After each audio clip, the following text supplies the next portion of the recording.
योगेश कुमार साहू आप सभी का स्वागत करता हूं अपने YouTube चैनल में। दोस्तों, यह हमारा आज का दूसरा वीडियो है।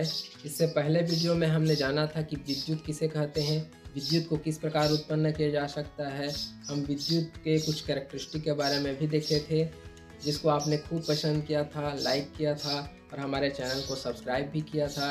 इसके लिए आप सभी का प्रेमपूर्वक बहुत बहुत धन्यवाद। दोस्तों, आज का यह वीडियो एग्ज़ाम के पॉइंट ऑफ व्यू से बहुत इम्पॉर्टेंट है, तो थोड़ा इसको ध्यान से समझिएगा। तो चलिए स्टार्ट करते हैं। टॉपिक है भू संपर्कन, अर्थिंग। आज हम अर्थिंग के बारे में समझेंगे।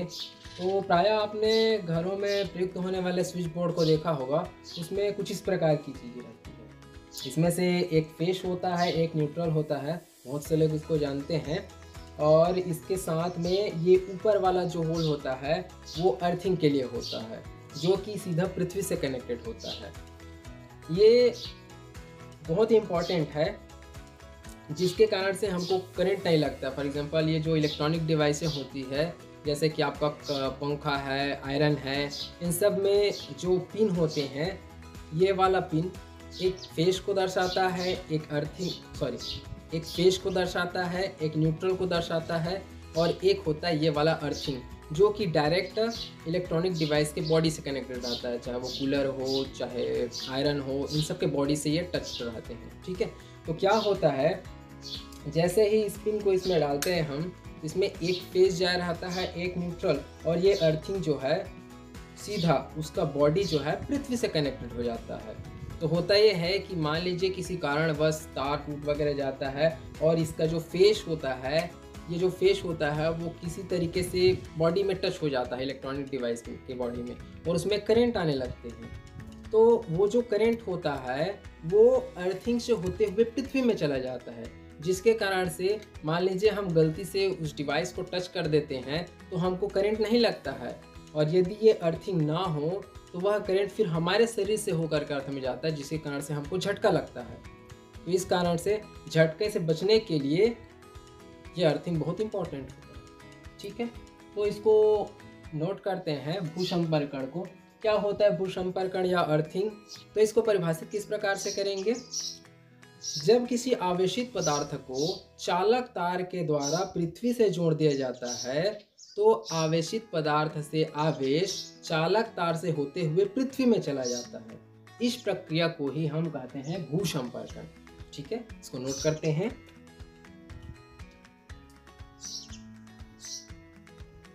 जब किसी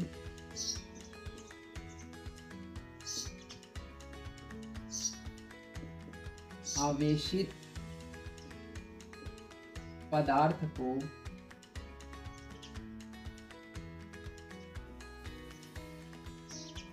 चालक तार के द्वारा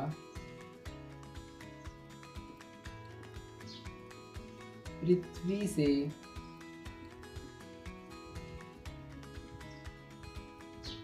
जोड़ दिया जाता है,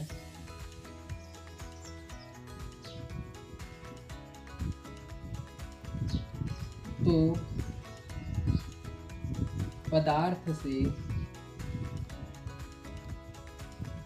आवेश चालक तार से होते हुए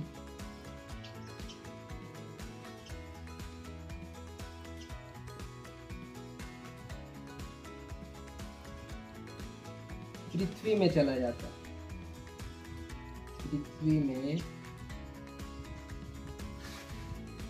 चला जाता है।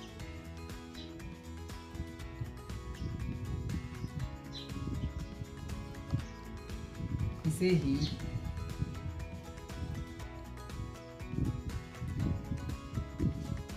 भूसंपर्कण कहते हैं।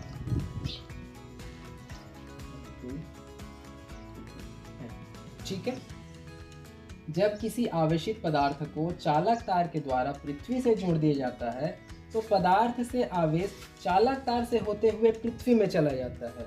इस प्रक्रिया को ही हम कहते हैं भूसंपर्कण। एक्चुअली यदि देखा जाए तो चालक तार की अपेक्षा हमारा शरीर गुड कंडक्टर नहीं है, जिसके कारण से विद्युत आवेश चालक तार में से होकर के जाता है और हम करंट लगने से बच जाते हैं। ठीक है, तो जो विद्युत आवेश होते हैं वो कई पदार्थों में आसानी से बहते हैं और कई पदार्थों में नहीं बहते हैं।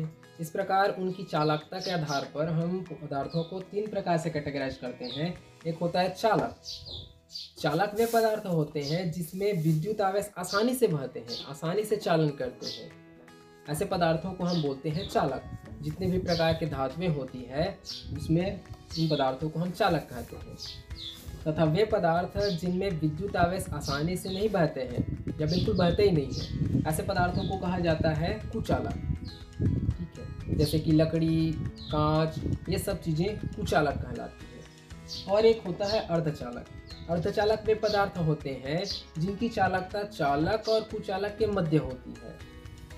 इस प्रकार का जैसे कि आपका सिलिकॉन है, जर्मेनियम है, ये अर्धचालक कहलाते हैं। तो इसके बारे में हम और किसी वीडियो में डिटेल में चर्चा करेंगे। ये आपका बहुत बड़ा टॉपिक है तो उसको उसमें कवर करेंगे। चलिए हम नेक्स्ट टॉपिक के बारे में पढ़ते हैं। हमारा नेक्स्ट टॉपिक है स्वर्णपत्र विद्युत दर्शी, गोल्ड लीफ इलेक्ट्रोस्कोप। एग्जाम के पॉइंट ऑफ व्यू से बहुत इंपॉर्टेंट है।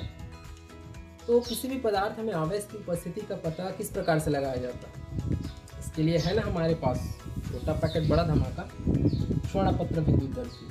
स्वर्णपत्र विद्युत दर्शी वह उपकरण होता है जिसकी सहायता से पदार्थ में आवेश की उपस्थिति का पता लगाया जाता है। चलिए देखते हैं कि किसी भी पदार्थ में आवेश की उपस्थिति का पता किस प्रकार से लगाया जाता है। आइए पहले स्वर्णपत्र विद्युत दर्शी के उपकरण के बारे में थोड़ा जान लेते हैं। यह एक कांच का बना पात्र होता है जिसमें कार्क में एक धातु की छड़ लगी होती है। ये धातु की टोपी होती है तथा इसके निचले सिरे पर 2 सोने की पत्ती लगी हुई होती है तथा इसके बाहर टीन की पत्ती भी लगी हुई होती है। ठीक है, अब देखते हैं यह काम कैसे करता है। तो मान लीजिए मेरे पास एक धनावेशित छड़ है। जैसे ही किसी धनावेशित छड़ को इसके टोपी के समीप लाता हूँ इस प्रकार से, तो प्रेरण की क्रिया के द्वारा, आप जानते हैं प्रेरण की क्रिया क्या होती है। जब भी किसी धनावेशित छड़ को पास लाते हैं तो प्रेरण की क्रिया द्वारा इसमें का जो ऋण आवेश होता है ये अप साइड चला जाता है, इसमें ऋण आवेश आ जाता है और उधर नीचे साइड में क्या चला जाएगा, प्लस चार्ज चल जाएगा। इधर प्लस चार्ज आ जाएगा और इधर माइनस चार्ज आ जाएगा, जिसके कारण से होगा क्या, ये जो सोने की पत्ती होती है इसमें प्लस चार्ज, दोनों में ही प्लस चार्ज आने के कारण वो एक दूसरे को प्रतिकर्षित करेंगे। इस प्रकार से ये दूर दूर जाएंगे और हमको पता चल जाएगा कि ये छड़ आवेशित है। या इसको आप टच करा करके भी देख सकते हैं। मान लीजिए यह एक न्यूट्रल स्टेट में है, अभी न्यूट्रल है। जैसे ही आप किसी धनावेशित छड़ को इससे टच कराएंगे तो इसमें का धनावेश धातु की पत्ती में चला जाएगा, धातु की छड़ में चला जाएगा और यह स्वर्ण पत्र में भी चला जाएगा, जिसके कारण से ये प्लस चार्ज इसमें डिस्ट्रीब्यूट हो जाएंगे और वो एक दूसरे को प्रतिकर्षित करेंगे। तो चाहे आप इसको पास में लाओ या टच कराओ, दोनों ही स्थितियों में आपको पता चल जाएगा कि स्वर्ण पत्र के द्वारा कि ये एक आवेशित छड़ है। आइए इसको एक्सपेरिमेंट के द्वारा और अच्छे से दोस्तों, जैसा कि आप देख सकते हैं कि ये स्वर्णपत्र विद्युत दर्शी का एक्टिव मॉडल है।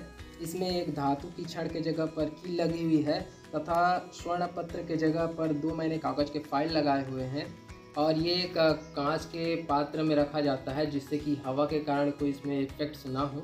ठीक है, और जो यहाँ पर टीन की पत्ती लगी हुई होती है जो उसके संसूचन को बढ़ा देती है, सुग्राहिता को बढ़ाने का काम करती है। तो चलिए इसको रफ करते हैं, इसको देखते हैं आवेशित पदार्थ को इसके नज़दीक ला करके। जैसे इसको देखते हैं यहाँ पर कोई इफेक्ट्स नहीं हो रहा है क्योंकि ये आवेशित नहीं है। चलिए इसको आवेशित करके इसके समीप ले जाते हैं। मैं इसको बालों से रफ नहीं करने वाला क्योंकि मेरे बाल पूरे झड़ गए हैं, मजाक कर रहा हूँ। चलिए इसको रफ करते हैं कपड़े से, फिर देखते हैं क्या होता है। जैसे ही इसको रफ किया जाता है ये आवेशित हो जाता है और जैसे इसके नज़दीक लाएंगे तो दिखेगा, आप देख सकते हैं फ्लक्चुएशन हो रहा है। आप इसको टच कराएंगे तो भी होगा। ठीक है, एक बार और देखते हैं।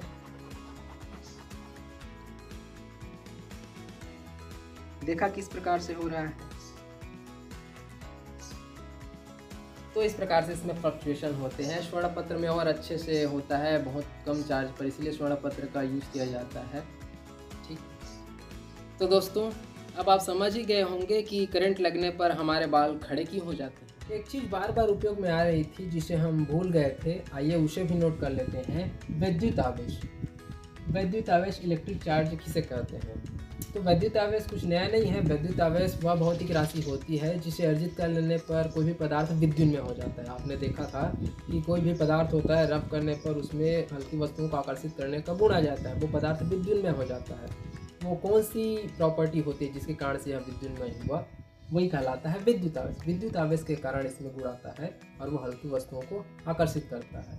अब वैद्युत आवेश एक भौतिक राशि होती है जिसे अर्जित कर लेने पर कोई भी पदार्थ विद्युन्मय हो जाता है तथा विद्युतीय गुणों का प्रदर्शन करता है। ठीक है, नोट करने लायक है। यह एक अदिश राशि होती है तथा इसका एसआई मात्रक होता है कूलाम। इसका एसआई मात्रक कूलाम होता है, इसे सी से प्रदर्शित करते हैं। ठीक है, सी एक फ्रांसीसी वैज्ञानिक चार्ल्स अगस्टीन कूलाम है, उनके सम्मान के लिए इसमें सी से रिप्रेजेंट किया जाता है। आगे हम इसी कूलाम के नियम को पढ़ेंगे और साथ में विद्युत आवेश को भी देखेंगे। उनके कुछ मूल गुण होते हैं, उनके बारे में भी अध्ययन करेंगे, वो भी बहुत इंपॉर्टेंट है। ठीक है, तो आज के लिए सिर्फ इतना है दोस्तों। आज के वीडियो लेक्चर्स में कहीं भी आपको कुछ प्रॉब्लम्स होता है, डाउट्स होता है, तो उसको कमेंट के द्वारा ज़रूर पूछ सकते हैं। दोस्तों, अभी कोविड-19 के कारण लॉकडाउन चल रहा है, तो प्लीज़ आप घर में रहिएगा, लॉकडाउन के नियमों का पालन कीजिएगा। Please stay home, stay safe, अपने तथा अपनों का ख्याल रखिएगा। Thank you.